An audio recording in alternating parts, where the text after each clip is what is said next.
Okay, नामदू व नसल्ली अला रसूलिहिल करीम, अम्मा बाद, अऊज़ु बिल्लाहि मिनश शैतानिर रजीम, बिस्मिल्लाहिर रहमानिर रहीम।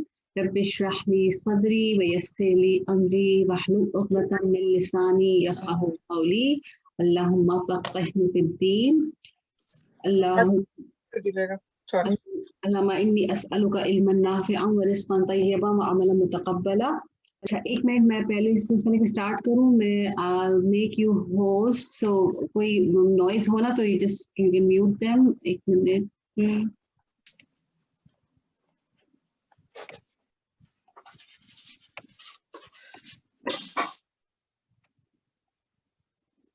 Okay, I made you co host, so ये कोई नॉइज वॉइस हो तो you can just check that. अच्छा, इंशाल्लाह आज से हम जो है अपने जुज़ अम्मा की जो स्टडी है वो स्टार्ट कर रहे हैं। जुज़ अम्मा जो लास्ट है, जिसको 30वां पारा भी हम कहते हैं इसको, और इसका जो नाम है, इसका नाम जुज़ अम्मा है। इसमें जो है तमाम ये सब हमको सबको ही पता है कि इसमें जो है सारी जो है वो छोटी छोटी सूरतें हैं, ठीक है ना। थोड़ी जो शुरू का जो पार्ट है उसमें थोड़ी सी लंबी सूरतें हैं जो कि may be couple of pages पे हैं या 2 रुकू हैं जिसमें, लेकिन ज्यादातर उसके बाद जो है बहुत शॉर्ट शॉर्ट जो है वो फ्यू आयात पे है। ज्यादातर जो एम्फेसिस है वैसे भी जो उन सूरतों का वो इट इज ऑन तौहीद, जन्नत, जहन्नम, जजा, सजा, इसके बारे में जो है ना बहुत ज्यादा इस पे एम्फेसिस है। तो basically to do with belief, जो आप जिसको अकीदा, अकीदे का वर्ड जो मैं हमेशा यूज करते हुए थोड़ा सा इसलिए डरती हूँ कि अकीदे का वर्ड जो है कुरान में नहीं है, बट ये कि अकीदा बेसिकली मीन्स कि योर कॉन्सेप्ट ऑफ बिलीफ, के हमारा जो जिसको हम तौहीद कहते हैं, तो उसके ऊपर बहुत ज्यादा एम्फेसिस है। अच्छा, अब हम जो है instead of starting from the beginning of जुज़ अम्मा, we are going to start from, हम बैकवर्ड्स इसको स्टार्ट करेंगे, ठीक है ना। हम जो है सूरह नास से स्टार्ट करेंगे गोइंग बैकवर्ड्स। रीजन ये है कि सूरह जो आखिर की जो सूरतें हैं उससे हम थोड़े फेमिलियर भी हैं, हम में से ज्यादातर लोगों को वो याद भी है, और जो है हम उसको थोड़ा सा उसको रिलेट करना इजी है, छोटी सूरतें हैं तो वो मेरे ख्याल में ज्यादा इंटरेस्टिंग रहेगा। अच्छा, तो हमारी सबसे लास्ट सूरत कौन सी है? सूरह नास। सूरह नास है। अच्छा, जब सूरह नास जो है एक मिनट बस।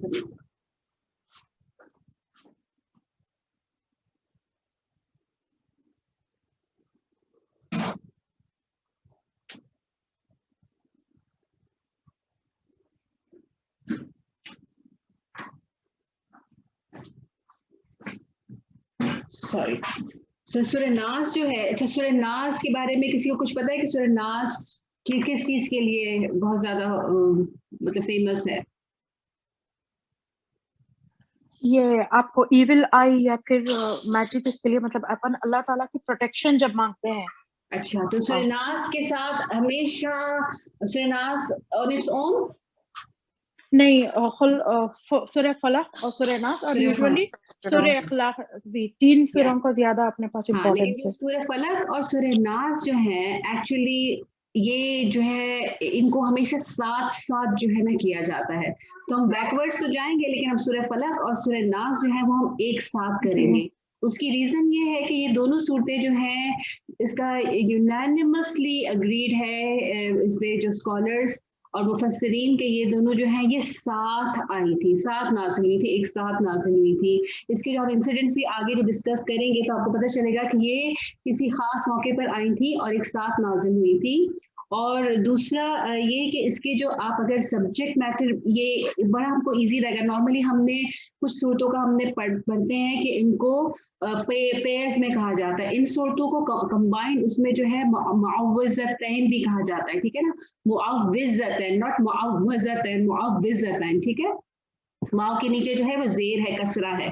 तो मुअव्विज़तैन यानी मुअव्विज़तैन का मतलब होता है पनाह देने वाली, to get refuge from those to सीरा who provide refuge from Allah, ठीक है। तो ये जो है मुअव्विज़तैन का मतलब है, ये 2 पेयर्स में है। जब हम उनको स्टडी करते हैं तो हम इतना समझ में आता है, को भी समझ में आता है कि कितने इसके जो सब्जेक्ट मैटर है, इसका जो रिदम है, ये कितना ज्यादा जो मिलता जुलता है। अच्छा, आप लास्ट जुज में आप ये देखेंगे कि जो ज्यादातर जो मक्की सूरतें हैं, और मक्की सूरतों का एक जो साइन होती है वो ये होती है कि उसमें आयात छोटी छोटी होती हैं और बड़ा रिदमिक मेलोडी होती है, बड़ी रिदमिक होती है। तो आपको इन दोनों सूरतों में भी ये पैटर्न नजर आएगा कि ये जो है काफी इसमें रिदम है। तो हम इंशाल्लाह आज, क्योंकि हम सूरह फलक और सूरह नास, वैसे तो हम बैकवर्ड जाएंगे, लेकिन क्योंकि सूरह फलक और सूरह नास हम एक साथ कर रहे हैं, तो पहले हम इंशाल्लाह स्टार्ट करेंगे सूरह फलक से। लेकिन इससे पहले हम इसका पूरा बैकग्राउंड देखेंगे कि ये जो सूरतें हैं इनका बैकग्राउंड क्या है। सबसे पहले जो हम ये देखेंगे कि जैसे मैंने अभी कहा कि कोई भी सूरत जो होती है उसके लिए ये चीज बहुत इंपॉर्टेंट है कि वो मक्की है या मदनी है। ठीक है, ये आपने देखा होगा आपके मुसहफ में हर जगह जो है ये, मतलब हर सूरत के पहले उसमें लिखा होता है। अगर किसी के सामने अभी उसका मुसहफ है, कुरान है, तो मुझे बताए कि सूरह फलक के साथ क्या लिखा हुआ है, कौन सी सूरत है, ये मक्की है या मदनी है? मक्की। किसी और सबके मुसहफ में क्या लिखा हुआ है? कोई और भी चेक करके बताएगा मुझे?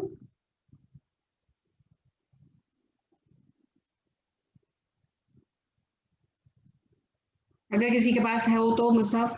मैं इसलिए पूछ रही हूँ, इसलिए कि इस सूरत के बारे में बहुत ज्यादा कंट्रोवर्सी है। ज्यादातर लोगों का ख्याल है कि ये इट इज अ मदनी सूरा, मक्की सूरत, मक्की लिखा हुआ है। हाँ हाँ, लेकिन ये कि मोस्टली जो इसका जो है मोस्ट लोगों का ख्याल है कि ये मदनी सूरा है, कुछ लोगों का ख्याल है कि ये मक्की सूरा है।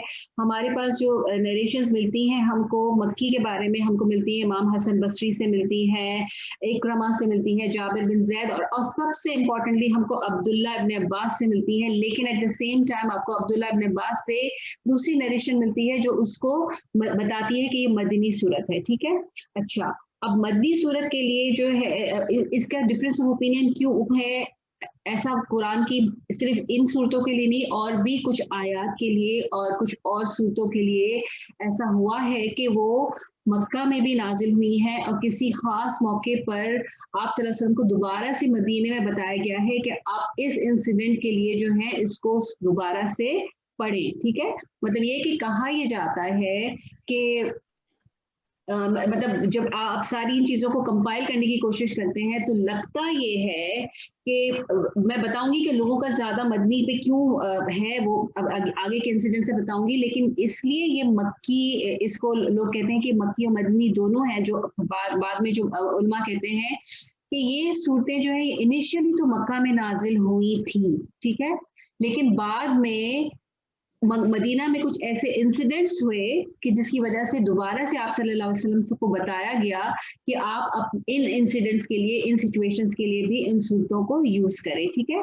तो इसलिए अगर आप अपने यहाँ पे आपके मुसहफ में, यहाँ पर मैंने सबसे पूछा तो आप सबने कहा कि हमारे मुसहफ में मक्की लिखा है, लेकिन अगर आप फॉर एग्जाम्पल किसी और कंट्री में जाते हैं, किसी और के मुसहफ को देखते हैं, वहां पर मदनी लिखा होता है, तो कंफ्यूज ही हो जाना कि या तो इस कुरान में गलती है या मेरे कुरान में गलती है। इसके बारे में दोनों ओपिनियंस हैं और दोनों ओपिनियंस बहुत ज्यादा स्ट्रॉन्ग हैं। कुछ लोग जो है वो बिल्कुल, जैसे मैं मौलाना मौदूदी का सुन रही थी तो वो बिल्कुल इंक्लाइन है कि इट इज अ मक्की सूरत। इसी तरह मैं डॉक्टर इसरार अहमद का सुन रही थी तो वो बिल्कुल इंक्लाइन है कि नहीं, ये 100% मदनी सूरत है। तो हर एक का एक अपना व्यू भी है, लेकिन हम जो है because we are students of Quran, so we can say there are both views, मक्की एंड मदनी। मक्की के भी मक्की के बारे में जो हमको व्यूज मिलते हैं, और मदनी के बारे में हमको व्यूज भी मिलते हैं और हदीस भी मिलती हैं, और इसी के बेस पे लोग जो कहते हैं वो ज्यादा उनका इंक्लिनेशन होता है कि ये मदनी सूरत है। तो सबसे पहले जो है एक इसके हमारे में जो हदीस हमको नजर आती है वो ये नजर आती है, उक़बा बिन आमिर। उक़बा बिन आमिर जो सहाबी थे, ये जो है ये मुसलमान ही मदीने में हुए थे, और towards the end of about 7th Hijri of migration में हुए थे, 7th ईयर ऑफ माइग्रेशन में। तो उनकी एक हदीस है जो कि बहुत ही ऑथेंटिक हदीस है, जो कि आपको सही मुस्लिम, बुखारी वगैरह में मिलती है कि उन्होंने आप सल्लल्लाहु अलैहि वसल्लम के साथ वो कहीं ट्रैवल कर रहे थे, तो आप सल्लल्लाहु अलैहि वसल्लम ने उनसे कहा कि आज की रात मुझ पर कुछ ऐसी आयत नाजिल हुई है जो उससे पहले जो है ऐसी आयत किसी पर नाजिल नहीं हुई। तो उस वजह से, और फिर उन्होंने कहा कि ये सूरह फलक और सूरह अन्नास हैं, और उसकी वजह से जो है लोग जो कहते हैं उनका ये कहना है कि क्योंकि आपने कहा कि इससे पहले नाजिल नहीं हुई, इस वजह से ये पहली मर्तबा मदीने में नाजिल हुई थी। तो एक रीजन ये है इसके बारे में मदनी कहने का कि ये मदनी सूरत है। अच्छा, फिर दूसरा जो है, अब आप इसकी जो है सिग्निफिकेंस पे आ जाए, पहले इस सूरत की इंपॉर्टेंस पे हम आ जाते हैं कि इसकी क्या इंपॉर्टेंस है। तो जैसे अभी किसी ने भी क्लास में भी कहा था कि इसको जो है ये हमें, it is used to seek protection against evil of जिन, इविल आई जो कहते हैं ना, जिसको हम ऐन कहते हैं, जिसको हम नजर कहते हैं, ठीक है। तो ये जो सूरत है इनको बहुत ज्यादा रिकमेंड किया जाता है कि ये सूरह फलक और सूरह नास को जो है इनको पढ़ा जाए, और ये रिवील आप सल्लल्लाहु अलैहि वसल्लम के लिए भी इसीलिए हुई थी कि आप सल्लल्लाहु अलैहि वसल्लम को for the protection of evil of जिन and evil eyes and also for magic. अच्छा, और फिर इससे पहले जो था आप सल्लल्लाहु अलैहि वसल्लम जो है बहुत सारे जो है ताउज़ात जो है पढ़ते थे, जिसे हमको बहुत सारी आप सल्लल्लाहु अलैहि वसल्लम से दुआएं मिलती है ना, अल्लाह मनी आउज़ुबिका मिन शिरकी और आउज़ुबिका मिनल बसरी, बहुत सारी आपको ताउज़ की बहुत सारी लिस्ट मिलती है। आप सल्लल्लाहु अलैहि वसल्लम ने भूख से, जहन्नम से, आग से, हर चीज के लिए जो है ना आप सल्लल्लाहु अलैहि वसल्लम ने अलग अलग पनाह मांगी है। और कहा जाता है कि जब ये सूरतें नाजिल हो गई तो फिर आप सल्लल्लाहु अलैहि वसल्लम जो है ज्यादा जो एम्फसाइज जो है वो इन्हीं सूरतों पे करते थे, और सहाबा को भी यही कहते थे कि वो उन्हीं सूरतों पे जो है वो रिलाई करें। और फिर जो है हमको हजरत आयशा से नरेशन मिलती है कि जब आप सल्लल्लाहु अलैहि वसल्लम रात को सोने के लिए जाते थे तो आप सल्लल्लाहु अलैहि वसल्लम जो है 3 मरतबा जो है ये सूरतें, इसके साथ सूरह इखलास भी पढ़ते थे। पहले 3 मरतबा सूरह इखलास, 3 मरतबा सूरह फलक और 3 मरतबा सूरह नास। तो वो पहले ये प्रोसेस वो 3 मरतबा करते थे। तो 1 मरतबा पढ़ी, फिर वो कहते थे कि वो जो है इसको अपने हाथों पर जो है ना वो ब्लो करते थे, ठीक है, अपने वो कप्स बंद के जैसे कप्स की तरह हाथ करके वो अपने हाथों को ब्लो करते थे। तो ये ब्लो करना जो है वो इस तरीके से सिखाया गया कि इसकी आपकी जो ब्लोइंग हो वो ऐसी हो कि उसमें थोड़ा सा आपका हल्का सा जो है ना आपका थूक, मतलब ऐसा नहीं कि थूकने ऐसे लगे कि मतलब किसी के ऊपर जैसे किसी को गंदा ही कर दें, ऐसा नहीं, लेकिन एक हल्का सा आपका ऐसा जरा सा मॉइस्चर सा जो है वो आपकी थूक के साथ बाहर आए। फिर आप जो है जो भी आपके जिधर आपका हाथ जहां तक जा सकता हो आप उसको अपने जो है पूरे बॉडी पर जो है आप उसको वो करें, रब करें। और ये चीज जो है आपको 3 मरतबा जो है करनी है। और ये जो है ये सही बुखारी की हदीस है। ये हदीस आपको बहुत जगहों पे मिलती है। ये बहुत ज्यादा रेकमेंडेड वो है, अमल है। और हमको जो इतनी सारी चीजें जो ये कहते नहीं हमारी शील्ड है कि before something happens to us, ये हम एक शील्ड में जब आ जाते हैं तो आपको वो चीज असर ही नहीं करेगी। कोई भी जो चीजें होंगी ना, जो इवल चीजें होती हैं या नजर है या जो भी है, वो आपको असर नहीं करेंगी।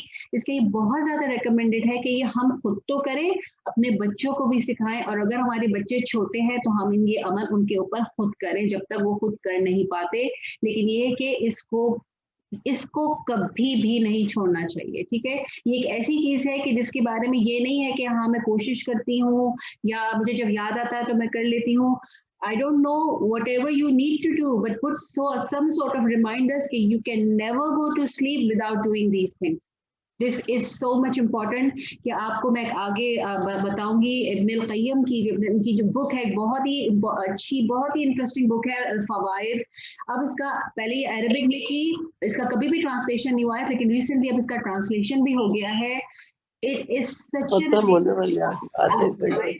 तो जो लोग जो है इसको अगर मतलब पढ़ना चाहें तो पढ़ सकते हैं। लेकिन इब्न अल क़य्यम ने अपनी बुक में जो है इसकी इफेक्टिवनेस बताने के लिए, इन सूरह की बताने के लिए कहा है कि इसकी जो नीड है वो इंसान के खाने पीने और सोने और इसका जो कपड़े पहनने की जो नीड और डिजायर है ना, उससे ज्यादा है। यानी ये कि ये सूरतें जो है इंसान के लिए उससे ज्यादा इंपॉर्टेंट है कि वो खाना खाए या पिए या वो जो है कपड़े पहने या जो कुछ भी करे। तो आप इसको, इसकी इंपॉर्टेंस आपको पता चलती है कि ये कितनी इंपॉर्टेंट सूरतें हैं। सो प्लीज, आई होप इससे पहले भी हम ये डिस्कस कर चुके हैं, लेकिन दोबारा से एक रिमाइंडर के लिए, मेरे लिए भी और हम सब के लिए भी, कि हमने ये सूरतों का जो रेसिटेशन है specially before going to bed जो है वो हमको नहीं छोड़ना है। फिर इसके अलावा जो है एक आपको हज़रत आयशा से हदीस मिलती है कि आप सल्लल्लाहु अलैहि वसल्लम जब भी बीमार होते थे तो ये जो है मौविज़तैन जो है आप अल फलक और नास जो है उनको अपने हाथों पर दम करके जो है वो अपने पूरे जिस्म पे फेरते थे। और जब आप सल्लल्लाहु अलैहि वसल्लम बहुत बहुत ज़्यादा बीमार हो गए थे, मतलब वो इस हाल में थे, जैसे हमें पता है कि आपकी विसाल से पहले तो वो आप सल्लल्लाहु अलैहि वसल्लम के अंदर इतनी हिम्मत नहीं थी कि वो खुद कि वो पकड़ सके ये अमल, तो हज़रत आयशा जो है वो खुद किया करती थी और जो है आप सल्लल्लाहु अलैहि वसल्लम के हाथ पे दम करके जो है उनके पूरे उनके जिस्म पे हाथ फेरा करती थी कि ज़ाहिर है उनकी एक अपने हाथों की एक बरकत थी। अच्छा, और फिर एक आपको हदीस मिलती है उक़बा बिन उमैर से ही कि आगे कि उन्होंने उक़बा बिन आमिर से कि वो उन्होंने कहा कि आप सल्लल्लाहु अलैहि वसल्लम ने उनको ये भी बोला आगे कि इन दोनों सूरतों को जो है हर नमाज के बाद पढ़ो, ठीक है? हर नमाज के बाद। तो एक हमको मिलता है पढ़ने का, कब मिलता है? रात को सोने से पहले, और दूसरा आपको मिलता है हर नमाज के बाद। तो यानी आपको हर नमाज के बाद इसको पढ़ना है एक-एक मर्तबा, कहते हैं ये वाली ये इसके साथ भी सूरह इखलास जो है रेनिस कुल हुवल्लाहु अहद को भी शामिल करना है।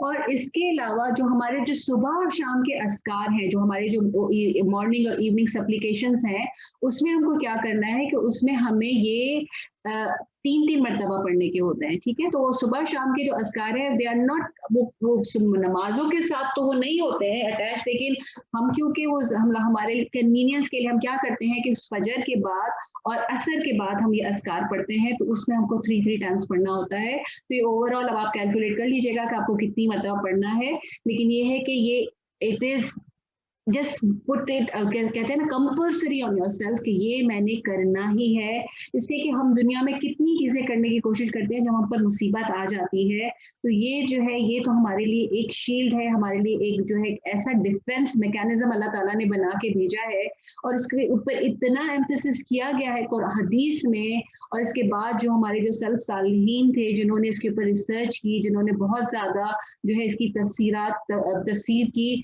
तो उन्होंने इसके ऊपर बहुत ज़्यादा एम्फसाइज किया है कि इनको इंसान को कभी भी नहीं छोड़ना चाहिए, और जो इंसान अगर ये छोड़ता है तो वो एक्चुअली अपने साथ ही बुरा करता है। तो अब मुझे कोई एक दफ़ा बताएगा कि हमको ये जो सूरह फलक और सूरह नास है ये कब कब पढ़ने के लिए कहा गया है?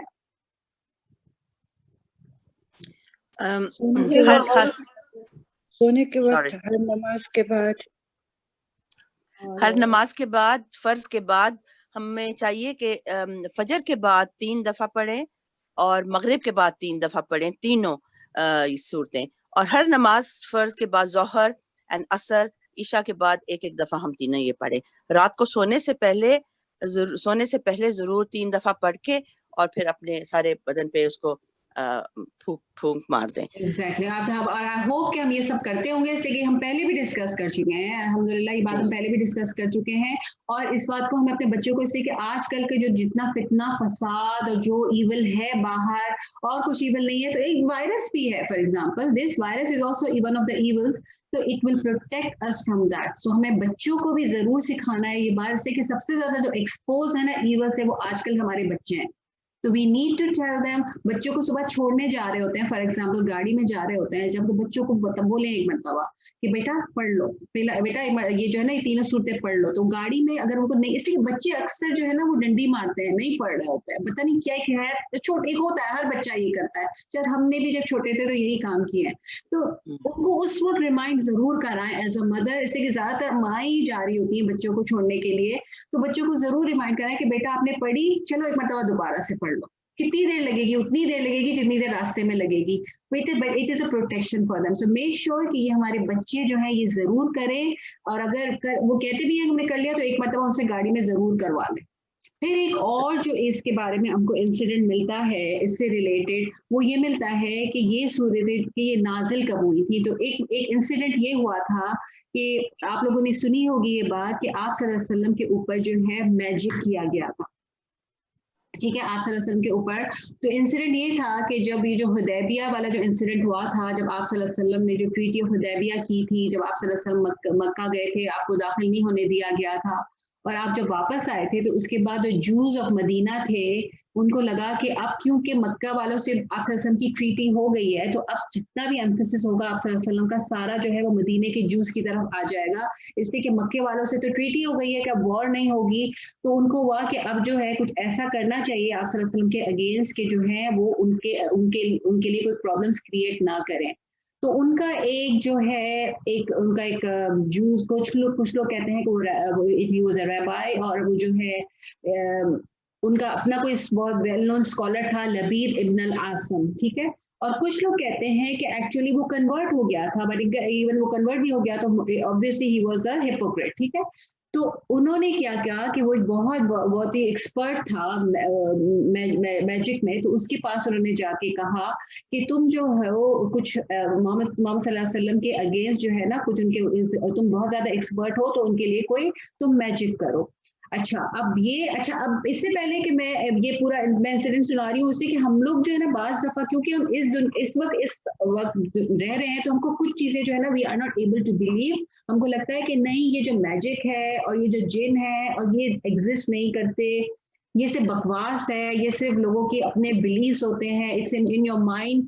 हाँ कुछ हद तक तो है कि बाज दफा कुछ लोगों को लगता है कि हर वक्त यही चीज हो रही होती है, तो ये ऐसा नहीं होता। और इसीलिए हमको ये अगर हमें प्रोटेक्टिव मेजर्स लें तो हमारे ऊपर ये चीजें असर नहीं करेंगी, लेकिन इन चीजों को डिनाई नहीं किया जा सकता कि ये चीजें एग्जिस्ट नहीं करती। इसलिए कि ये जो मैं आपको इंसिडेंट भी सुना रही हूँ दिस इज इन सही बुखारी, सही मुस्लिम, एक्चुअली कोई ऐसी हदीस की बुक नहीं है जिसमें ये इंसिडेंट ना हो, तो आपको पता चलता है कि इट डिड हैपन।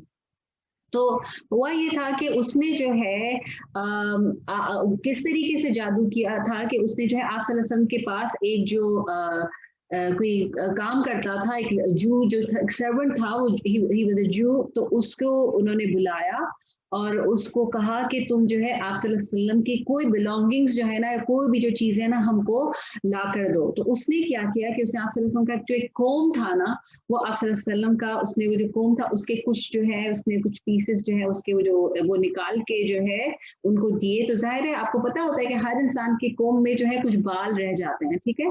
तो उन्होंने उन बालों को यूज कर जो है इस जो भी स्पेल था उसको उन्होंने किया। और उसके बाद उन्होंने क्या किया कि उसको उन्होंने किसी वेल में कोई बहुत ही मक्के के मदीना के कॉर्नर में किसी कोई बहुत ही कोई सुनसान जगह पे कोई वेल था उसमें जाके उन्होंने उसको छुपा दिया। तो हुआ ये कि आप सल्लल्लाहु अलैहि वसल्लम ने जो है इस मैजिक को इफेक्ट को फील किया, और वो ऐसा फील किया कि ये उसका इफेक्ट जो था वो उनकी दावत में नहीं आया कि वो कोई मतलब उनको बहुत ज्यादा वो करने लगे, लेकिन उनकी जो कि हमें कभी कभी हम नोटिस करते हैं ना कि अजीब से हमारा जिस्म अकड़ने लगता है, तो आप सल्लल्लाहु अलैहि वसल्लम को ये फील हुआ कि उनका जो फिजिकली उन्होंने फील किया कि वो बहुत ज्यादा कंफर्टेबल नहीं है, उनकी जो बॉडी है वो बहुत ज्यादा स्टिफ हो रही थी। कभी कभी उनको लगता था कि वो कुछ ऐसे काम करते थे कि वो उनको लगता था कि हाँ वो किसी को विजिट करके आ गए हैं लेकिन उन्होंने विजिट नहीं किया होता था। कभी उन्हें लगता था कि ये काम मैंने कर लिया है, लेकिन वो कोई बहुत ज्यादा ऐसा ऑब्वियस नहीं था कि सहाबा को पता चलता। मतलब ये इसलिए मैं इसको एम्फसाइज कर रही हूँ कि मैं क्यों एम्फसाइज कर रही हूँ मैं आगे बताऊंगी, लेकिन ये कि उन्होंने खुद ने अपने लिए पर्सनली फील किया। जैसे कि बाज दफा हम में से हर एक ने कभी कभी जो हमारा डायग्नोसिस होता है, जो हम किसी जब डॉक्टर के पास जाते हैं उससे पहले पहला डायग्नोसिस कौन करता है? yourself. हम खुद करते हैं ना, हमें खुद फील लग रहा है कि कोई गड़बड़ है, मुझे ये फील हो रहा है, मुझे लगता है मुझे टेस्ट करा लेना चाहिए, मुझे लगता है कि मुझे कुछ कोई ऑब्वियस साइन नहीं होती, कुछ नहीं होता, बट यू फील योरसेल्फ कि कहीं ना कहीं कुछ गड़बड़ है, ठीक है। तो those were the science that's what was happening with him. तो obviously he was a Nabi, so Allah ताला डिड प्रोटेक्ट हिम कि कोई मेजर वो नहीं था, लेकिन ऑब्वियसली जाहिर है आप सल्लल्लाहु अलैहि वसल्लम की जो वो थी नबूवत थी वो ये थी, it was to teach us as well, so Allah ताला need to teach us as well कि किस तरीके से ये चीजें होती है, इनका इफेक्ट होता है और उसके लिए फिर क्या करना चाहिए। तो फिर एक मरतबा ऐसा हुआ था और कि यही जो आपके सामने जो स्क्रीन पे आ रहा है ये this is a whole incident from Sahih Bukhari. तो उसमें क्या हुआ कि आप सल्लल्लाहु अलैहि वसल्लम एक मरतबा जो है सोए, तो उन्होंने जो है ये मैं सिर्फ इसका अपने वर्ड्स में सिर्फ आपको इसका समरी बता रही हूँ, डिटेल के लिए जो है आप में से आप जो है इसको फिर बाद में पढ़ सकते हैं। अच्छा, तो उन्होंने क्या किया कि उन्होंने देखा कि दो लोग जो हैं, अब ये दोनों जहरे एंजल्स, तो दो लोग जो दो एंजल्स जो हैं वो आए और वो आपस में बात कर रहे थे। एक ने दूसरे से पूछा इस शख्स को क्या हुआ है, तो दूसरे ने कहा कि इस शख्स के ऊपर जादू हो गया है। तो दूसरे ने कहा किसने किया है, तो उसने कहा लुबैद इब्न अल आसम ने किया है।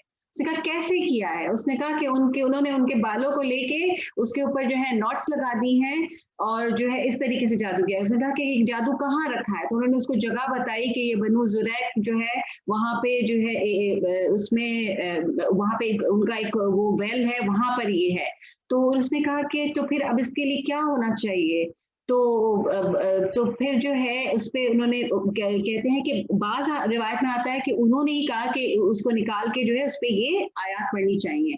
अच्छा, फिर जब आप सल्लल्लाहु अलैहि वसल्लम जब सुबह में उठे तो आपने हजरत आयशा को ये बात बताई कि मुझे अल्लाह ताला ने मेरे ड्रीम में जो है ये चीज जो है बताई, मेरे प्रॉब्लम का जो सोल्यूशन बताया।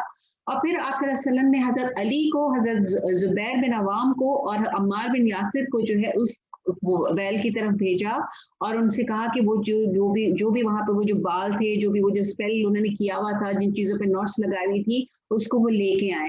जब वो लेके आए वहां से तो उन्होंने देखा कि वहां पे जो है कुछ कोई मतलब एक वहां पे अब जो ही उनके जो तीत थे वो थे और कुछ बाल थे और कुछ पुतला सा एक छोटा सा बना हुआ था और एक उसमें और कुछ कोई ऐसी चीज थी जिसमें बहुत ज्यादा एक स्ट्रिंग थी जिसमें 11 नॉट्स लगे हुए थे।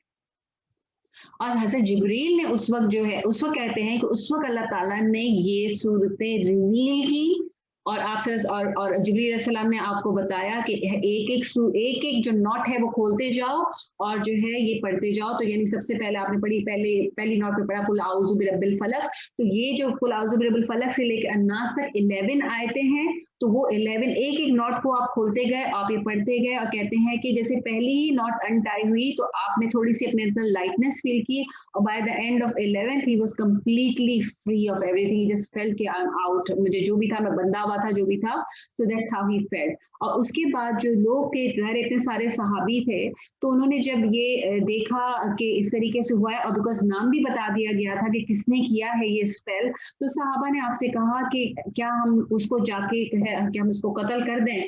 तो आप ने कहा कि नहीं, अल्लाह ताला ने मुझे क्योर कर दिया है और मैं अपनी पर्सनल किसी भी चीज़ की वजह से कि कोई मुझे पर्सनल नुकसान हुआ है या मुझे कोई पर्सनल किसी ने मुझे कोई कुछ गलत करने की कोशिश की है उसकी वजह से मैं किसी से भी बदला नहीं लेना चाहता। तो ये जो थी ये पूरी स्टोरी है जो कि बहुत डिटेल में आपको बुखारी और मुस्लिम में बस आपको इतना ही मिलता है जो आपको सामने स्क्रीन पे नजर आ रहा है जो मैंने आपको बताया है। बाकी हदीस की बुक में आपको कुछ और भी स्टोरीज मिलती हैं, लेकिन ये कि इसका जो मेन है बताने का मकसद कि ये इंसिडेंट जो है ये हुआ था। ठीक है, ये इसके बैकग्राउंड में इसीलिए क्योंकि ये मदीने में इंसिडेंट हुआ था और ये इसलिए लोगों का ख्याल है कि ये जो सूरत है ये मदनी है। ठीक है, जिन लोगों का ये ख्याल है जो बहुत ज्यादा स्ट्रांगली बिलीव करते हैं वो ये कहते हैं कि ये सूरतें जो है वो मदनी है। अच्छा, एक और चीज इससे पहले कि हम इस आयत शुरू मतलब इसके प्रॉपर उस पर जाएं, एक और चीज जो कि मैं बताना चाहूंगी इसलिए कि क्योंकि आजकल जो है बहुत इंफॉर्मेशन बहुत ज्यादा अवेलेबल होती है सबको, लोग जो है डिफरेंट लोगों के लेक्चर्स भी सुनते हैं, डिफरेंट बुक्स पढ़ते हैं। इन सूरतों से रिलेटेड जो है 3 और चीजें जो है वो जो है बहुत वेल नोन है जो कि वैसे तो इम्पोर्टेंट नहीं है लेकिन इम्पोर्टेंट इसलिए है कि आपको हर तफसीर की बुक में जो है और अहादीस की बुक में जो है ये बातें नजर आती हैं।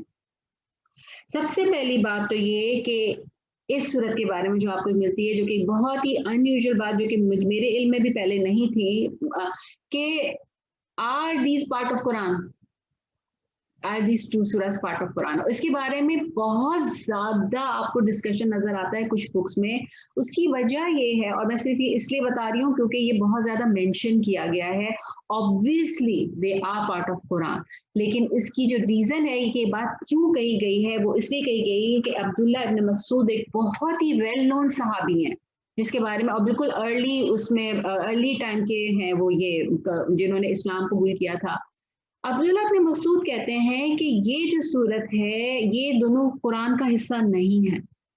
ठीक है, उनके और आपको ये उनके बारे में ये जो नरेशंस आपको ऑथेंटिक नरेशंस मिलती हैं आपको बुक्स में, वो ये कहते हैं कि नहीं ये कुरान का पार्ट नहीं है और ये जो है स्पेसिफिकली अल्लाह ताला ने ये है तो वही रेवलेशन है लेकिन अल्लाह ताला ने स्पेसिफिकली एक पर्पस के लिए जो है आप सल्लल्लाहु अलैहि वसल्लम को ये चीजें बताई थी, आयत बताई थी कि इस चीज के लिए इनको यूज करो। तो this is not part of Quran. तो वो कहते थे कि नहीं ये पार्ट ऑफ कुरान नहीं, लेकिन ही वॉज ओनली 1%। दो उनका बहुत ज्यादा स्टेटस हाई है सहाबा के उसमें भी, हायरार्की में भी, लेकिन ये कि और किसी ने, नॉट इवन अ सिंगल सहाबी ने उनकी इस ओपिनियन को सपोर्ट किया है। तो बाकी सबका जो यूनानिमस एग्रीमेंट है, और इवन जो फिर बाद में हजरत अबू बकर सिद्दीक के जमाने में जो कुरान कंपाइल हुआ था, उसमें इन सूरतों को जो है कुरान में ही, मुसहफ में ही डाला गया था। और एक और जो एविडेंस हमको मिलता है, जो मैंने इससे पहले डिस्कस किया था, अगर किसी को याद हो, कि और क्या एविडेंस मिलता है कि this is part of Quran? अगर कोई जाग रहा, सब जाग रहे थे सुनते हुए को, what was another evidence which I just mentioned few minutes ago, which is the evidence that is part of Quran? Angel Jibril अलैहिस्सलाम ने मोहम्मद सल्लल्लाहु अलैहि वसल्लम को आयात बताई थी, इसीलिए नहीं, आप जिब्राइल सलाम ने तो और भी बहुत सी चीजें वही के तौर पे आपको सब बताएं जो कुरान का हिस्सा नहीं था। ये सूरत मक्की सूरत भी है। मक्की सूरत, मक्के में भी बहुत सारी चीजें ऐसी हुई थी which was not part of Quran. What was obvious which I mentioned few minutes ago? ख्वाब में नहीं, हर ख्वाब was not part of Quran.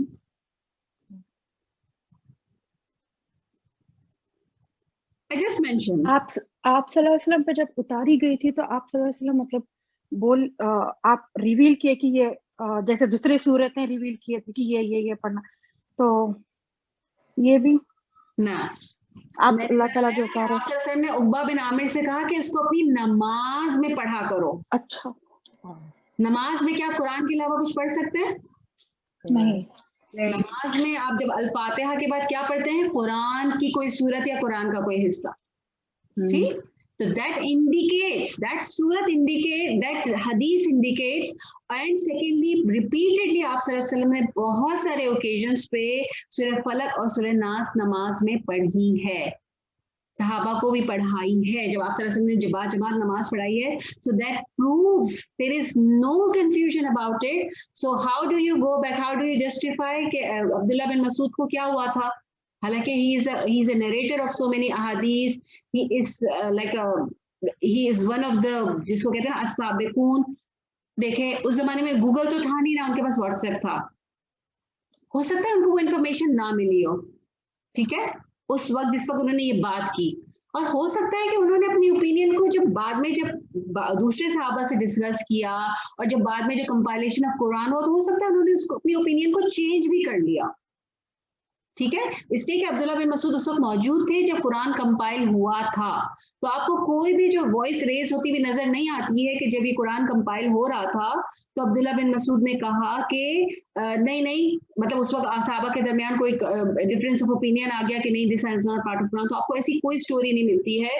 बताने का मकसद ये है कि देखिए, वो लोग जो कुरान में फॉल्ट्स ढूंढने की कोशिश करते हैं ना, वो हमारी ही नरेशंस को हमारे सामने लाने की कोशिश करते हैं कि देखिए कुरान, आपके कुरान में तो ये प्रॉब्लम्स हैं, ये बातें आती हैं कि विद इन अ सहाबा there is a difference of opinion कि this is not part of Quran. So Quran को आप जो कहते हैं कि it is protected and all that, it is not protected. So we know, we should all know the answers to all these, ये जो criticism अगर कोई बोलता है तो we should be able to answer it कि no, this is what happened. Okay, so now we know कि अगर आप कहीं ये बात सुनते हैं कि ये वाली अगर बात हो रही है तो शॉक में तो आए, ठीक है, लेकिन वी नो कि इसकी बैकग्राउंड स्टोरी क्या है और इसके सपोर्ट में मेरे पास क्या क्या है। ओके, अच्छा, सेकंड चीज एक और जो इसके बारे में जो आपको मिलती है, क्रिटिसिज्म जो मिलता है, वो ये मिलता है कि ओके, अगर आप सल्लल्लाहु अलैहि वसल्लम पर जादू हुआ था तो इसका मतलब है कि फिर तो वो सारी जो आपकी जो दावत थी, जो रेवलेशन थी, आपके ऊपर जो वही उतरी, उनकी क्या रिलायबिलिटी है? ये भी क्रिटिसिज्म है। इस क्रिटिसिज्म का क्या जवाब है? इस क्रिटिसिज्म का जवाब ये है कि आपको, हमने अभी भी ये पढ़ा कि उसका इफेक्ट ऐसा नहीं था कि किसी को भी महसूस हुआ, He was feeling himself, ठीक है। तो वो अल्लाह ताला ने उनका जो वो कोई इफेक्ट था, उसको कोई वो इतना माइनर रखा था कि ठीक है, उनको फिजिकली कुछ चीजें महसूस जरूर होती थी, लेकिन उनकी दावत में या सहाबा ने जो इसलिए कि आप सल्लल्लाहु अलैहि वसल्लम का ज्यादातर वक्त जो है वो कंपेनियंस के साथ ही गुजरता था, तो किसी ने भी कोई ऐसी चीज नोटिस नहीं की थी, तो जो इफेक्ट था it was very very very minimal, और शायद उसकी रीजन यही थी कि उनके थ्रू जो है उस बात के थ्रू, उस इंसिडेंट के थ्रू उम्मत के लिए, जो आने वाले लोगों के लिए एक ऐसा प्रोटेक्टिव वो जो है तैयार करके सामने रखा जाए कि जो कि फिर आपको शिर्क से दूर रखे।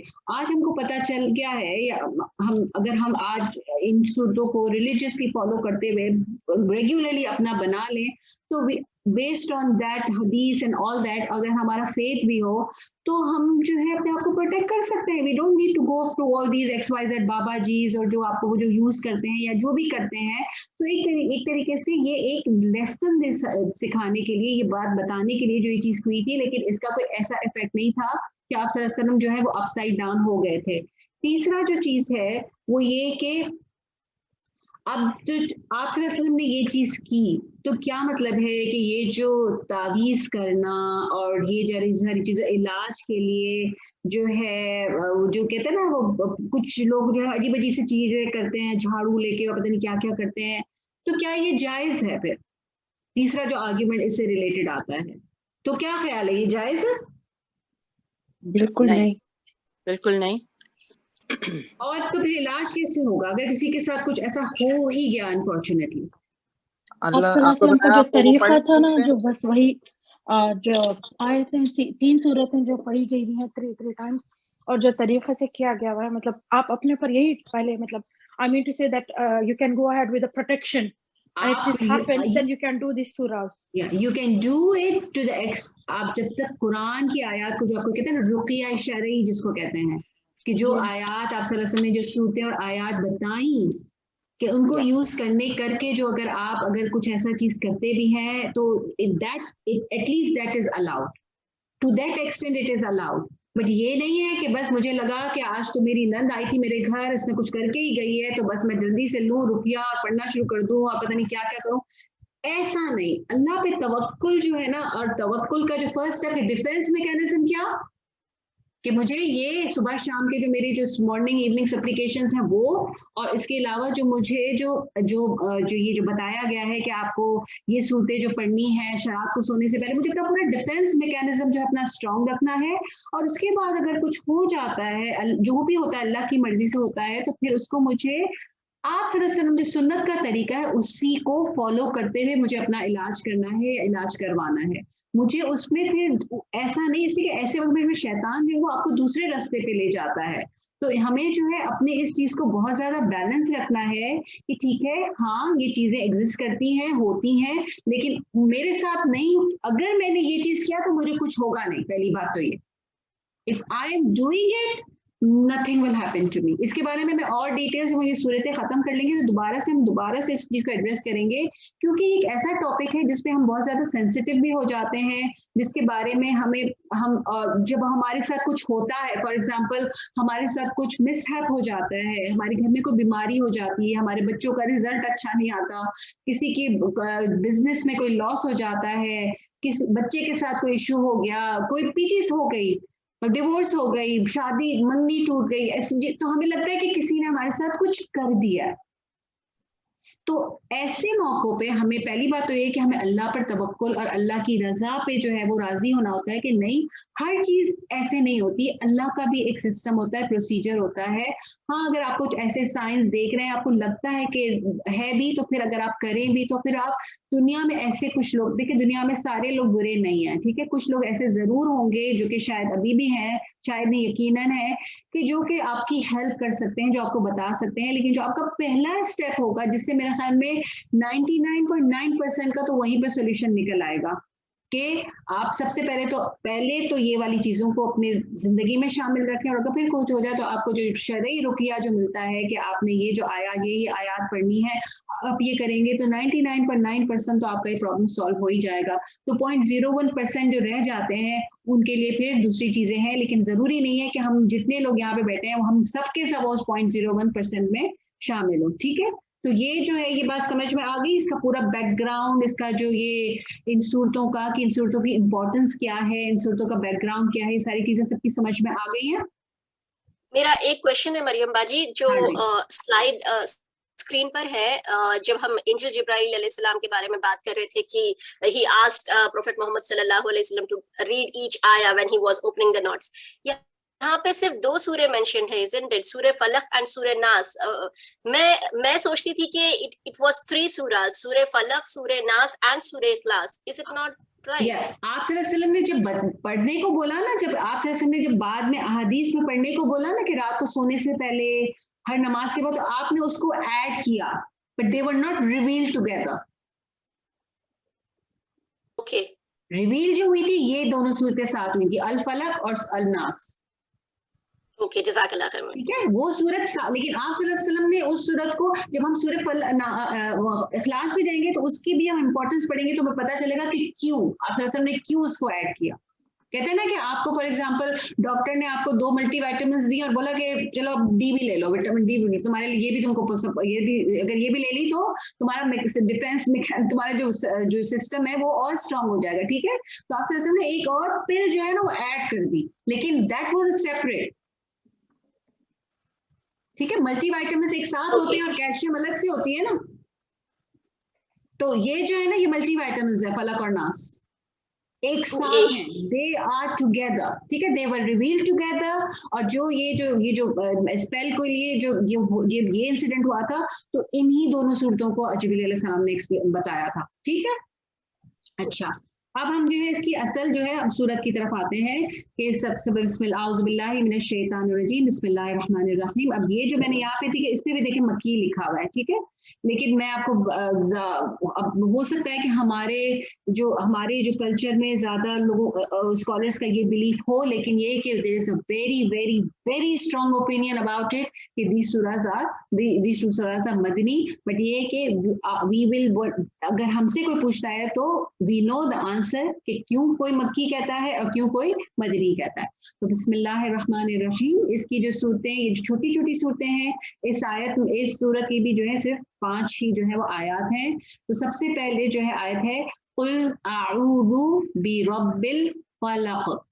कुल से आऊज़ु, आई सीक रेफ्यूज, यानी मैं पनाह मांगती हूँ, बिरब्बी, इन द लॉर्ड, अल फलक, ऑफ द डॉन ब्रेक। अच्छा, कुल, अच्छा कुल का क्या मतलब है? से कहो। Quran है, the whole, isn't the whole Quran कुल? अगर आप सोचें, just ponder on this एक सेकंड के लिए, isn't the whole Quran कुल? अल्हम्दुलिल्लाह रब्बिल आलमीन, आप सल्लल्लाहु अलैहि वसल्लम को कहा गया ना कि पढ़ो अल्हम्दुलिल्लाह रब्बिल आलमीन, इकरा, कुल इकरा। लेकिन क्यों उस वक्त अल्हम्दुलिल्लाह रब्बिल आलमीन से पहले कुल क्यों नहीं है? I think it's just to specify in few surahs. It is what? It's to specify in few surahs के ये पढ़ो। Actually ये कुल होता है ना, पहली बात तो ये कि whole Quran is actually कुल। आप सल्लल्लाहु से कहा गया कि ये पढ़ो, ये पढ़ो, ये पढ़ो, ये पढ़ो, ठीक है, जनरली। लेकिन बट हियर अपन यहाँ पे हियर आस्किंग, अपन बोल रहे हैं कि कहो अल्लाह ताला से कहो कि कुल औज़ु बिरब्बिल फलक, मतलब हम we ask, seek for the protection by saying, asking. Yeah, but Allah is telling us, isn't it? Allah is telling कि कुल आऊज़ु, कुल से कि I seek refuge। इसके लिए स्कॉलर्स की जो ओपिनियन है कि कहते हैं कि ये कुल जो है वो इस जो ये सिर्फ कुल जो सिर्फ हम तो कहते हैं ना 4 कुल, हमें तो 4 ही कुल आते हैं ना, लेकिन कुल जो है वो 300 प्लस आयात में कुरान में यूज हुआ है। ठीक है, एंड कुल is use for emphasis.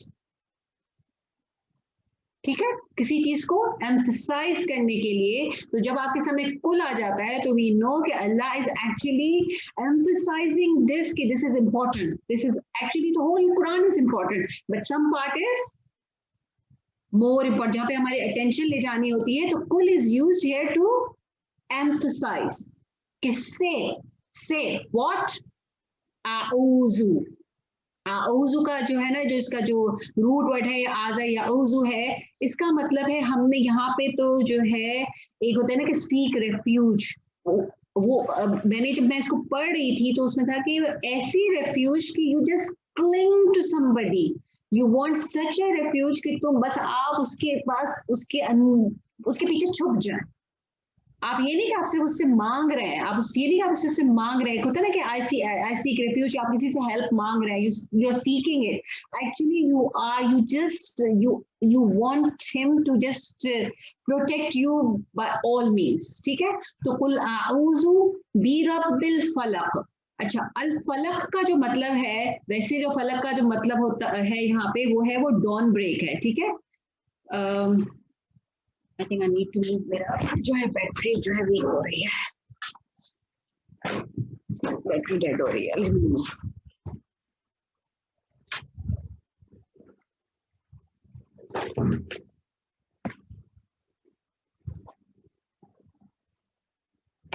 Okay, तो वो जो है बिरबिल फलक क्यों कहा गया? फलक का मतलब क्या है कि डॉन ब्रेक, एक तो मतलब है इसका डॉन ब्रेक, जो कि ब्रेक, फलक का मतलब होता है किसी चीज को ब्रेक करना, ठीक है। लेकिन यहाँ पे जो इसको जो तफासीर में लिया जाता है वो डॉन, यानी जो सुबह का जो टाइम होता है ना डॉन वाला, उस टाइम के लिए कहा जाता है। फलक का एक और मतलब क्या होता है कि वन हु क्रिएट्स, बिकॉज फलक का मतलब क्या होता है कि इसका एक और वर्ड क्रिएशन भी है, क्योंकि एवरीथिंग जो भी आप क्रिएशन में आप देखें ना, चाहे वो सीड्स होते हैं या चाहे वो ह्यूमन बींग्स है, एनिमल्स है, जो भी चीजें वो क्रिएट होती है ना, तो वो किसी चीज को ब्रेक करके निकलती है, ठीक है।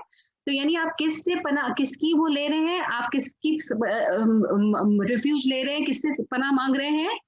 बिरब्बिल फलक, ठीक है। तो अल्लाह ताला का ये एट्रीब्यूट कि जो पनाह जो मांगी जाती है, आउज़ु तावुज़ जब भी मांगा जाता है वो हमेशा अल्लाह का मांगा जाता है। और इसको इसलिए एम्फसाइज किया गया है क्योंकि उस जमाने में जो अरब्स थे उनका ये कस्टम था कि वो जो है तावुज़ वो भी लेते थे, लेकिन वो जिनों से लेते थे।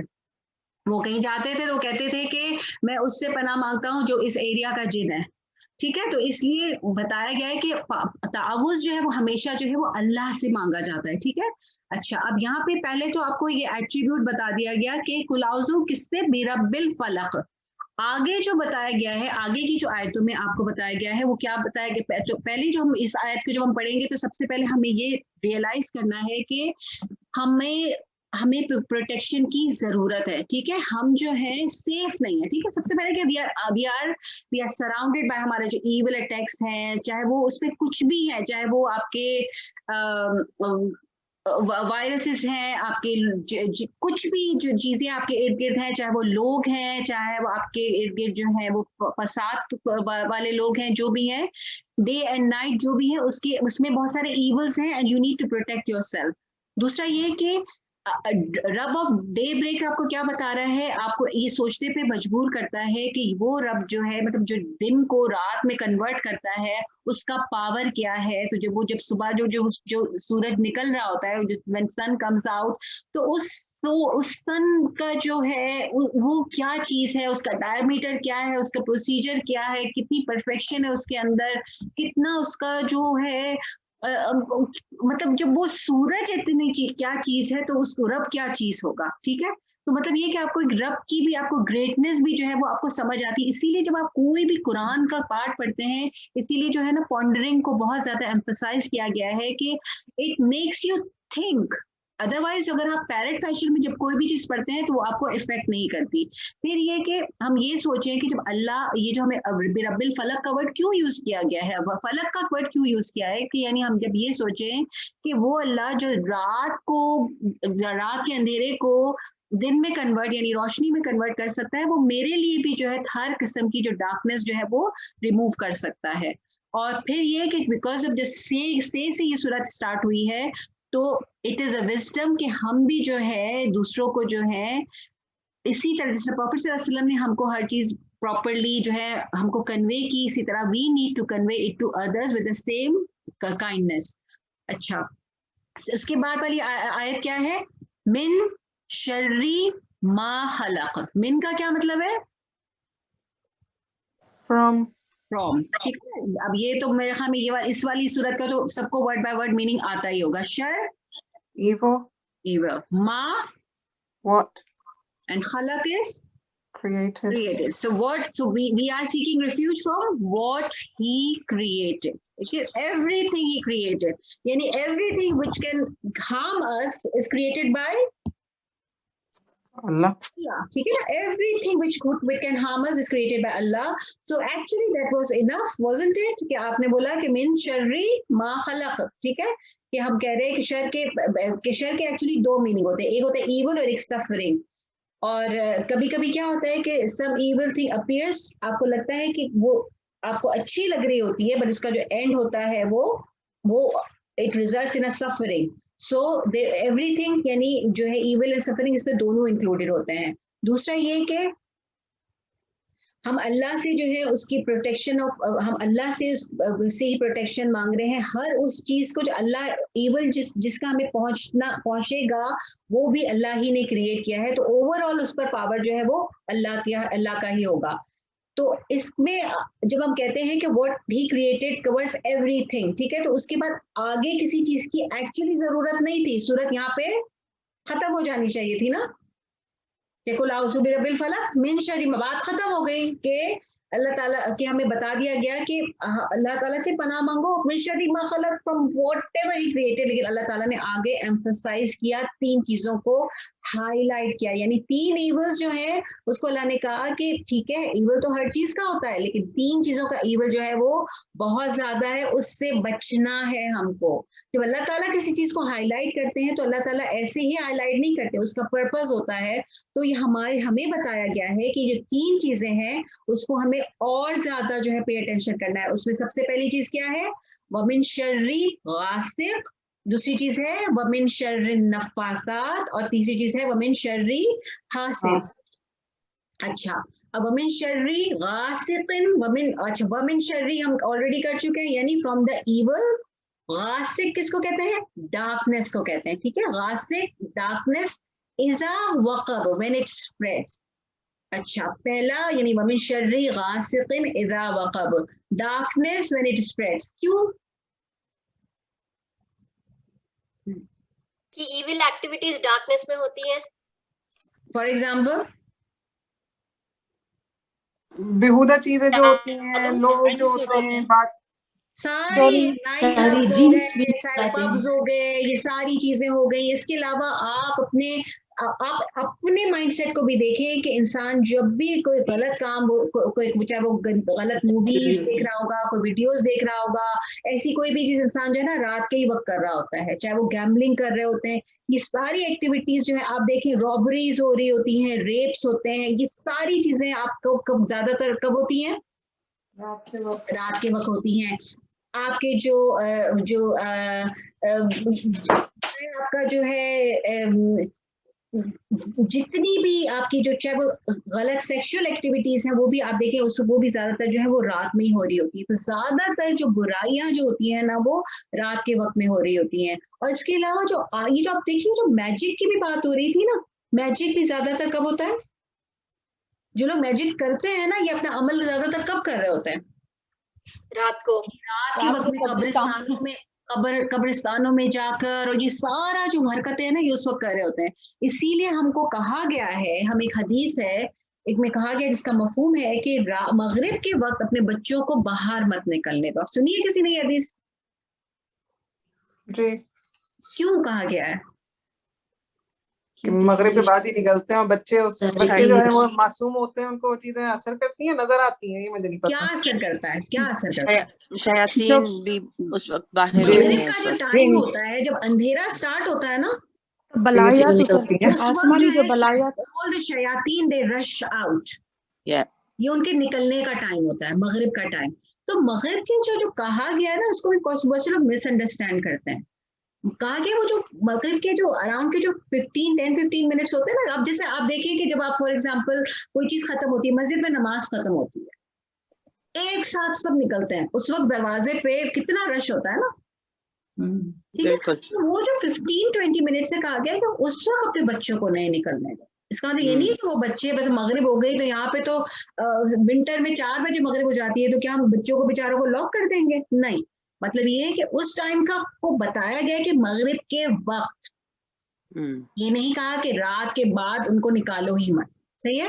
तो we need to make sure, बच्चों को भी अगर ये समझा दिया जाए कि बेटा 10-15 मिनट्स मत करो, तो बच्चे मेरे ख्याल में इतना तो समझ जाते हैं और इतना हम भी ख्याल रख सकते हैं। तो हम, और बच्चे क्योंकि उनका तो थोड़ा सा मैकेनिज्म वीक होता है, छोटे बच्चे बड़ों से तो यहाँ तो खैर बड़े भी इतने वीक होते हैं कि बड़ों ने भी अपने ऊपर नहीं पढ़ी होती हैं ये सूरतें, तो बच्चों से ही नहीं एक्सपेक्ट किया जाता कि बच्चों ने अपने ऊपर सूरतें पढ़ के फूकी होंगी, उन्होंने जो है मॉर्निंग इवनिंग एप्लीकेशंस किए हुए होंगे। तो इस वजह से बच्चों को प्रोटेक्ट करने के लिए कहा गया है कि बच्चों को बाहर ना निकलने दिया जाए, इसलिए कि जो शयातीन होते हैं उस वक्त बहुत बड़े बड़े ग्रुप्स में बाहर निकल रहे होते हैं। और हमारा तो अपना भी अब यही मसला हो गया कि हम भी सारे काम रात को ही कर रहे होते हैं, हमें मजा ही नहीं आता, मतलब सारी हमारी एक्टिविटीज भी जो है, हर चीज जो है वो रात के ही वक्त में हो रही होती है, लेकिन एक्चुअली जो रात का वक्त है ये शयातीन का वक्त होता है। इसीलिए अल्लाह ताला ने जो है इसकी शर से भी हमको जो है कहा है कि अल्लाह से हम बना मांगे कि हमें रात की जो डार्कनेस है उस वक्त जो है ज्यादातर जो है वो गलत काम हो रहे होते हैं, तो इसलिए हमें भी कोशिश करनी चाहिए कि हम भी इसको अवॉइड करें। फिर इन तीनों चीजों में जो है क्या होता है कि कॉमन चीज क्या है तीनों में, गासिक में, नफासात। अच्छा, इस आयत में हम बाद में आएंगे जब हम पहले इनको डिस्कस कर लेंगे। अच्छा, मोस्ट ऑफ द इविल, जब ने कहा कि जितने भी इमोरल, अच्छा आप देखिए कि जितने टीवी पे भी जो आफ्टर 9 o'clock जो एडल्ट प्रोग्राम स्टार्ट हो जाते हैं, isn't it? 8 o'clock और 9 o'clock, तो जो टीवी के भी जितनी भी इविल मूवीज होती हैं, फजूल प्रोग्राम्स होते हैं, वो भी रात को ही आ रहे होते हैं। तो रात में कुछ प्रॉब्लम है कि रात में लोग जो है वो उनकी जो एक इविल जो इंस्टिंक्ट है वो ज्यादा जो है वो एक्टिवेट हो जाता है। इसीलिए जो है स्टेइंग अवेक लेट, इसको भी जो कहते हैं ना, इसको भी कहते हैं कि it is also an evil because it becomes difficult to get up for फजर नेक्स्ट डे। तो इट इज और it is very harmful for our health as well. ठीक है। और जो हम जो है ना बहुत, वो जो फजर के वक्त उठ के जो हम बहुत सारा जो बरकत वाला जो हमारा टाइम होता है वो हम काम कर सकते हैं ना, वो भी हम मिस आउट कर देते हैं, इसलिए कि फिर हमसे उठा ही नहीं जाता। आप उठ सकते हो, अगर आप रात को 2-3 बजे तक सो रहे होंगे तो आप उठ सकते हो नहीं। अच्छा, 2-3 बजे तक कर क्या रहे होते हैं जो लोग उठे होते हैं, करते क्या है वो 2-3 बजे तक? इबादत क्या करते हैं आज के दौर में, क्या करते हैं आजकल? तो 2:30 नमाज हो जाती है फजर। मीडिया, फोन, सोशल मीडिया, यही कर रहे होते हैं ना, सोशल मीडिया पे होते हैं, यानी ये भी that is not a very healthy activity. तो अल्लाह ताला जो हमको बता रहे हैं कि रात अल्लाह ताला ने जो हमको आराम के लिए दी है, तो we need to make sure कि जो चीज हमें बताई गई है ना वो हमारी अपने लिए अच्छी है। तो we just do whatever we are told to. फिर जो नेक्स्ट आयत है वो क्या है, वमिन शर्रिन नफ़्फ़ासाती फिल उक़द। वमिन शर्री हम ऑलरेडी कर चुके हैं, and from the evil of नफ़्फ़ासात किसको कहते हैं? The one who blows. ठीक है, नफ़्फ़ासात कहते हैं द वन हु ब्लोस। अच्छा, अब ये जो नफ़्फ़ासात है, आत है इस पे, ये मुझे कोई बता सकता है कि मैस्कुलिन है या फेमिनिन है? फेमिनिन, फेमिनिन है ना, फेमिनिन। आती बता रहा है ना आपको कि ये जो फेमिनिन वर्ड है। अच्छा, अब इसके लिए जो स्कॉलर्स ने कुछ इसके बारे में जो डिस्कस किया है वो ये किया है कि ज्यादातर यहाँ पे इसलिए ये जो है वर्ड यूज किया गया है क्योंकि मेजॉरिटी जो ये वाले जो काम करने वाली होती है ना, ये जो गिरोह, ये जो जादू और गिरोह में ये करने, ये औरतें होती हैं। और ये जो जब हमने पीछे जिसका बात की थी ना कि जिस शख्स ने ये जादू किया था, जिस जू ने, उसने भी अपनी बेटियों को यूज किया था, क्योंकि उसकी बेटियां जो थी वो बहुत एक्सपर्ट थी ये करने में। एक इसकी ओपिनियन है तो वो ये दी जाती है, और दूसरी इसकी ओपिनियन ये दी जाती है कि नहीं, जो नफासा जो वर्ड है वो एक फेमिनिन वर्ड है, इस वजह से जो है इधर ये इसलिए इसको यूज किया गया है। Anyway, whatever the meaning is, हमारे लिए इम्पोर्टेंट क्या है वो ये है कि we need to seek protection from Allah के जो भी लोग ऐसे काम करते हैं। नफासाती फिल उक़द, यानी यहाँ पे किसको रिफर किया जा रहा है? मैजिशियंस को। ठीक है, जो लोग ये मैजिक करते हैं, ठीक है, जो ये मैजिक करते हैं, चाहे वो मर्द हैं चाहे वो औरतें हैं। तो ये जो नफासात यहाँ पे लिखा है, उससे ये चीज लीगल नहीं हो जाती है कि क्योंकि अल्लाह ताला ने मेंशन यहाँ पे फेमिनिन को किया है, तो अगर मर्द बैठ के जादू कर रहे हैं तो वो अलाउड हो जाता है। ठीक है, ये इस चीज के उस पे नहीं है, ये इसका कुछ ग्रामेटिकल या कुछ कोई रीजन है, या मे बी ये कि मेजॉरिटी की वजह से अल्लाह ने यूज किया है, लेकिन इसका मतलब ये नहीं होता है कि अगर दूसरे जेंडर को इंक्लूड नहीं किया, इसका मतलब है कि वो जो है उसके लिए ये चीज अलाउड है। तो ये यूनानिमस एग्रीमेंट है कि जादू का जो काम है चाहे वो कोई भी कर रहा हो वो गलत है, वो उसको कभी भी जो है आप उसको कभी अलाउड नहीं कर सकते। अच्छा, दूसरी चीज अगर आप यहाँ पे नोटिस करें, ग्रामेटिकली नोटिस करें कि यहाँ पे गासिकिन पे जो है अल नहीं लगा हुआ, ठीक है, और नफासात में क्या लगा हुआ है? अल अल लगा हुआ है। नफास। What is the meaning of अल? ऑफ प्रॉपर नाउन है, प्रॉपर नाउन है, प्रॉपर नाउन है, यानी ये कि मे बी कि गासिक जो है डार्कनेस है, जरूरी नहीं है कि हर डार्कनेस में कोई गलत काम ही हो रहा, ठीक है, मे बी कि जरूरी नहीं है कि हर चीज कोई हार्मफुल एक्टिविटीज हो रही हो, तो लेकिन यहाँ अननफासात जो है वो कभी भी अल्लाह ताला ने प्रॉपर नाउन यूज किया कि वो कभी भी अच्छे काम के लिए हो नहीं सकता। कोई भी कभी किसी पे जादू जो है वो अच्छे काम के लिए नहीं करता, ठीक है। तो उसकी जो रीजन है, जो यहाँ पे प्रॉपर नाउन देने की रीजन ये वो यही है कि ये जो नफासात जो है ये एक स्पेसिफिकली कि ये फॉर श्योर जो है ये बुरा ही काम है और बुरे ही कामों के लिए ये किया जाता है। फिर नेक्स्ट आयत क्या है आपकी कि ये, अच्छा इसके बारे में हम थोड़ा सा आगे डिस्कस करेंगे, ये जादू या नफासात के लोकत का आगे हम इसको थोड़ा और डिस्कस करेंगे, लेकिन फिर आगे दूसरी आयत क्या है कि वमिन शर्री हासिदिन इज़ा हसद, यानी फिर तीसरे कौन से शर से पनाह मांगने को कहा गया है? हासिद। हासिदिन इज़ा हसद, हासिद कौन होता है? हसद करने वाला। जेलसी। क्या होती है जेलसी? What is jealousy? किसी के पास कोई अच्छी चीज देख के जो है मतलब बैड फील करना, वो चाहना कि अगर मुझे नहीं मिली है तो उसके पास से भी चली जाए। एग्जैक्टली। एक चीज होती है कि आपने किसी के पास देख के कोई चीज देख के बोली मेरे पास भी है, ठीक है, that is also not very recommended, तो वो भी कोई बहुत ज्यादा नहीं है कि ठीक है आप इतना वो नहीं करना चाहिए, अल्लाह ने जो आपको दिया है उस पर राजी रहना चाहिए, लेकिन वो जो है ना वो सिन नहीं है, ठीक है, गुनाह के उसमें नहीं आता। लेकिन हसद क्या होता है? हसद जो है वो ये हासिद जो है वो ये चाहता है कि इसके पास ना रहे, चाहे मुझे मिले कि ना मिले। एक तो एक हसद होता है कि वो एक इंसान ये सोचता है कि इसके पास से निकल के मेरे पास आ जाए, वो ये चाहता है कि बस किसी ना किसी तरीके से इसके पास ना रहे, इसको ये चीज ना मिले। और जो हसद होता है ना, वो हसद के लिए एक आप वसल्लम की एक हदीस है कि जो हसद करने वाला होता है वो दुनिया में जो है वो हसद की आग में जलता है, इसलिए कि अल्लाह ना करे, लेकिन हसद एक वो चीज है कि वाकई में इंसान जिसके अंदर हसद चीज आ जाए ना वो उसको अंदर से जलाता है, ठीक है। तो हसद वाला जो हासिद जो है वो दुनिया में अपनी आग में जलता है और कयामत में वो जहन्नुम की आग में चलेगा, तो यानी उसके लिए जो है दुनिया में भी जहन्नुम आग है और आखिरत में भी आग है। यहाँ पे जो है अपना जो है टॉपिक इसको आज अपने इसको खत्म करते हैं इसलिए, लेकिन ये जो हमारा जो उक़द यानी नफासाती फिल उक़द और हासिदिन इज़ा हसद जो है इसको इंशाल्लाह हम नेक्स्ट टाइम जो है इसको थोड़ा और डिटेल में करेंगे, इसलिए कि इसमें थोड़ी और डिटेल की जरूरत है, लेकिन अभी जो हम इसको खत्म करते हैं। सुब्हानकल्लाहुम्मा व बिहम्दिका नशहदु अन ला इलाहा इल्ला अंता नस्तगफिरुका व नतूबु इलैक। अस्सलामु अलैकुम व रहमतुल्लाहि व बरकातुहू।